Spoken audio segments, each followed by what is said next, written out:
Hello everybody, I hope all of you are doing good. Welcome back to my channel and I really thank you guys for your time. And it is always my effort to summarize the entire month's happenings on the global level, on the ground level, that is India and the subcontinent. Politics, economics, and finance more so. So let's start and let's do the podcast for the month of February.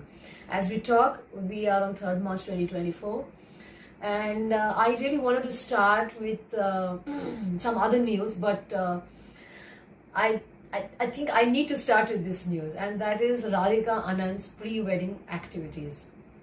So the interest is not the pre-wedding activities, because I'm really happy for both of them. But what excites me is that this comes in conjunction with their announcement to be a joint venture partner with Walt Disney. It's a remarkable achievement, and Reliance is now going to do a joint venture worth 70,000 crores with Walt Disney. So how is it so exciting, or why is it worth a mention along with the pre-wedding activities? Is because Walt Disney, Walt Disney, when introduced in India, it was all about cartoons and stuff. So the movies got music, so the cartoons had music in it, and of course we were also introduced to in a sense, the Bollywood was introduced to voice after quite some time, from the silent movies towards the spoken talkies. So Walt Disney is associated with a lot of, even in cartoons they have music. So that's how the history of Walt Disney goes. And here it is associated with love, because it is Anand and Radhika's pre-wedding activities. And this whole joint venture happens, and we have one of the biggest celebrities on earth coming over to India. I think I'm sure all you guys have seen Rihanna and Bollywwod and DJ Bravo and I don't know who's who is at the wedding. So anyways, wishing them all the luck and the success in life and a blissful married life. Of course, the marriage is in July 2024. So that's it about the joint venture with Walt Disney. Now let's talk about what happened in February other than this. This, I thought I would cover this in March, but this needed a mention in February itself. So what are the few things that we're going to talk about? We are of course going to talk about elections, because India is going to the polls. 2024, we are going to the polls. So there is something known as electoral bonds. What happens in electoral bonds? There's money raised through electoral bonds to fund the elections. So there's a lot of buzz happening on that. So when you talk about electoral bonds, BJP has raised 1,300 crores via these electoral bonds issued in 2023. Of course, that will be used for the elections, and Congress has managed to gather 171 crore. So that's the beauty of electoral bonds right now. In India, in February, there's a lot of talk going on about uniform civil code, and the government in Uttarakhand tried to implement that this month in Uttarakhand. That was the first state to have uniform civil code. The acceptance is still a problem, because a lot of riots broke out in Uttarakhand. And there was one more development on this front, which is even live-in relationships need to be registered now, and that Uttarakhand is the first state to do that.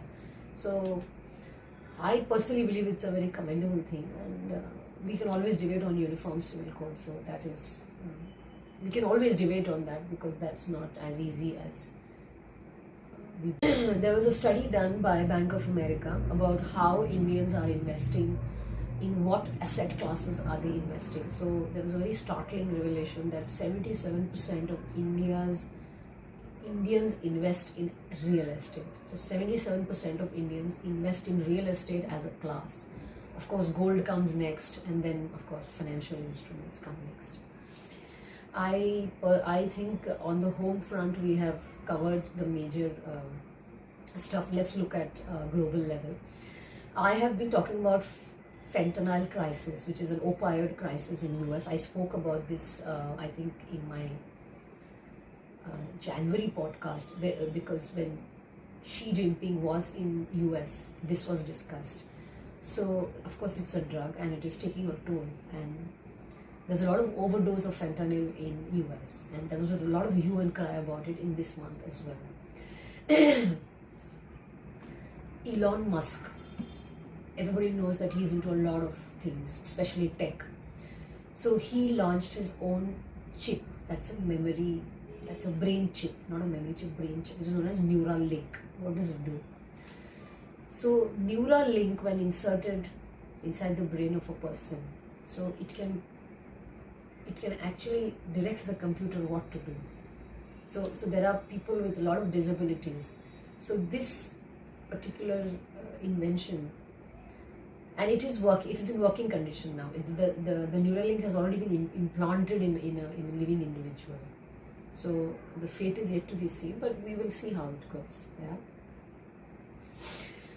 The World Trade Organization meet has happened this month, because the month has already ended, which is February. This took place in Abu Dhabi. So this was the 13th World Trade Organization meet. Of course, business was discussed as usual.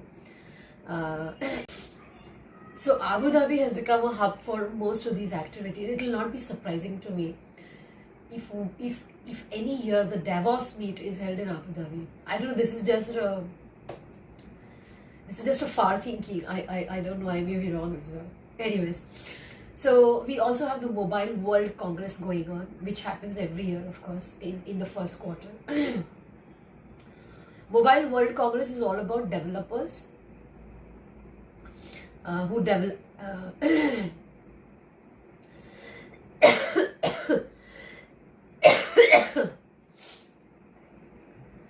so the Mobile World Congress is all about developers and people who write programs and stuff like that. So it's about developers who keep coming up with new coding and stuff. In the subcontinent, we had Indonesia, which had elections. So Prabowo has been elected as their president now. It was Joko Widodo earlier.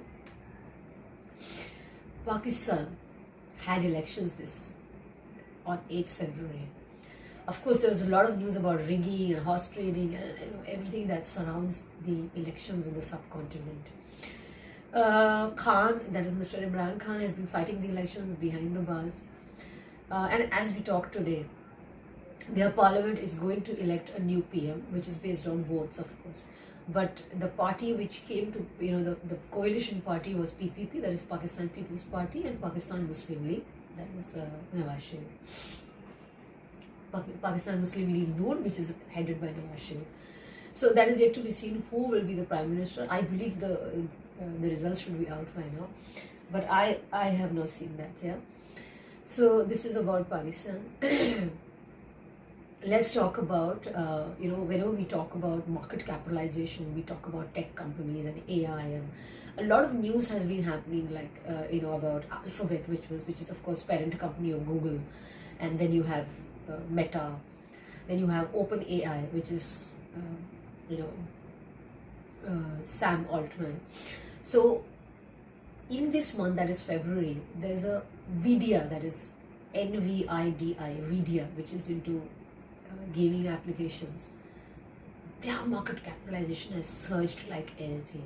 So that was very unprecedented. So they stand at a very huge market capitalization. I don't have the real figures now, but they have superseded Alphabet and Meta. So this is on the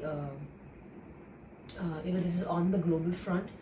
I believe a lot of other events have also happened, but I do not think we can cover everything in one podcast. So as of now, I leave you with these thoughts, and I will try and incorporate a lot of other stuff as well. But in a bid to keep the podcast very, very small, I generally skip a lot of things. But I will do my best to make it more interactive, and So with these thoughts, I leave you, and I wish you a great month ahead. And for all my other work that is related to Bollywood, travel, paid partnerships, and my activism, I will always put in links and you can always have a look and see them whenever you have time. Thank you so much. Have a good time. Thank you for your time. Bye bye.